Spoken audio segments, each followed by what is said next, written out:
ഈശോയിൽ ഏറ്റവും പ്രിയപ്പെട്ടവരെ, ദൈവവചന പഠനത്തിൻ്റെ ദൈവിക സംരക്ഷണത്തിൻ്റെ 10 വചനങ്ങളാണ് നമ്മൾ പഠിക്കുന്നത്.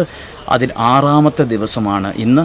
6-ാം ദിവസം പഠിക്കേണ്ട വചനമാണ് സങ്കീർത്തനം 17-ാം അധ്യായം 8-ാമത്തെ വാക്യം. ഈ വചനം പലപ്പോഴും നമ്മൾ യാത്ര ചെയ്യുമ്പോൾ ദൈവിക സംരക്ഷണം കിട്ടാൻ പ്രാർത്ഥിക്കുന്നത് നല്ലതാണ്. കാരണം അത് ദൈവിക സംരക്ഷണം നമ്മുടെ യാത്രയിൽ, നമ്മുടെ വാഹനത്തിനകത്തുള്ളവർക്ക് ഒക്കെ കിട്ടുന്നൊരു, ദൈവം ഏറ്റെടുക്കുന്നൊരു വചനമാണ്. സങ്കീർത്തനം 17-ാം അധ്യായം 8-ാമത്തെ വാക്യം. കണ്ണിൻ്റെ കൃഷ്ണമണി പോലെ എന്നെ കാത്തുകൊള്ളണമേ, അങ്ങയുടെ ചിറകിൻ്റെ നിഴലിൽ എന്നെ മറച്ചു കൊള്ളണമേ.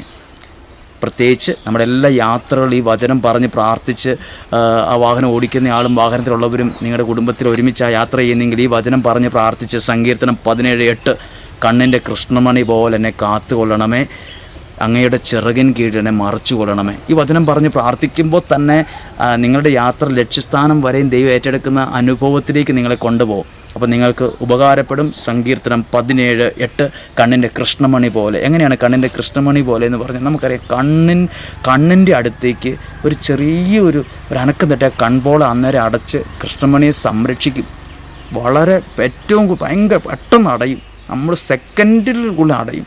ഒരു ചെറിയൊരു കരട് വരുമ്പോഴേ അടയും. അപ്പോൾ അത് ദൈവവചനം പറയുകയാണ്, ഒരു കണ്ണിൻ്റെ കൃഷ്ണമണി പോലെ എന്നെ കാത്തുകൊള്ളണം. യാത്രയും എൻ്റെ പ്രവർത്തനങ്ങളും എൻ്റെ എല്ലാ കാര്യങ്ങളും ദൈവവചനം നിങ്ങളെ സഹായിക്കും. ദൈവം നിങ്ങളെ സംരക്ഷിക്കും.